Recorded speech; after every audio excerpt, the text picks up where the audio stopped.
त्यासनी खाल्ल्याला पचन होत नव्हतं किंवा सारखी नरड्याला गरगर नरड जोरात वाजत होतं आणि खोकला सारख्या उसाळ्या जास्त प्रमाणात खोकला होता। आज आपण शिरोडे गावामध्ये जगदाळे साहेबांच्या माध्यमातून जे अमृत ज्यूस देण्यात आलं होतं त्याचा रिझल्ट आपण प्रत्यक्षात बघितलाच आणि असाच त्यांचा मानस आहे की प्रत्येक घराघरात अमृत ज्यूस गेला पाहिजे। ओके, तर माझं नाव हिराबाई जगन्नाथ चव्हाण, तर गाव शिरवडे, तालुका कराड, जिल्हा सातारा हे आमचे मालक।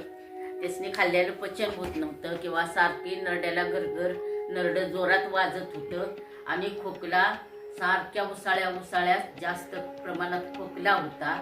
मग हे औषध चालू केल्यापासून त्यांचं नरड बी वाजायचं पाक राहिलं, पुन्हा खोकला पण राहिला आणि त्यातून ती खाल्लं तर एका जागेवर बसलं तर आम्ही उघडून काढलं तरी बाहेर जायचं नाही, फिरायचं नाही। आता जेवलं की मनानच लगे बाहेर जाते ती, इकडं तिकडं फिरून चक्रा मारून येते ती। आता जरी जेवलं तरी म्हणत नाही की मला पचन होईना किंवा माझ्या पोटात काळजाव बसले, असं काय बोलत नाही ती। दिल एवढं खाते ती, सगळं व्यवस्थित पचन होतंय, खाल्ल्याला काही तक्रार नाही, सगळ्या प्रकारे त्यातनी फरक पडलेला आहे।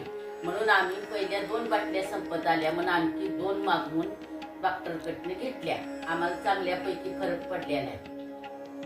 त्याच्यामुळे तुम्ही समाधानी आहे? समाधानी। ओके, धन्यवाद। ताई, तुमचं काय मत आहे वडिलांची? आता ऐकू काहीतरी आमचं मत काय आहे, जी त्यांच्या पायावर सूज वगैरे होती, जी एकदम ती शांत सारखा विचार करत बसत होती, ती त्यांची आता ती विचारशक्ती पण अशी वाढली, ती असं थांबत नाही एका जागेवर, पायाची सूज कमी आली आणि दमा खोकलाची उताक नाही तो सुद्धा त्यांचा कमी आलाय। आणि औषध असं आहे, ते औषध घेतलं की त्यासनी इतका चलाकपणा येतोय किंवा असं थांबत नाही घरात, असं फिरते, जेवण बिवण असं खाते भरपूर आणि म्हणजे बोलते पहिलं असं बोलत सकट नव्हतं, तर असं शांत बसायचं, पण आता काय विचारलं की बोलते ती, ऐकू जरा पाकच येत नव्हतं पण आता ऐकू पण जरा यायला लागलंय, आपण काय बोलतोय त्यासनी कळतंय। त्यामुळे आम्हाला सुद्धा या औषधावर विश्वास चांगला पटलाय आणि आमचा विश्वास बसलाय, सगळ्यांनी घ्यावा।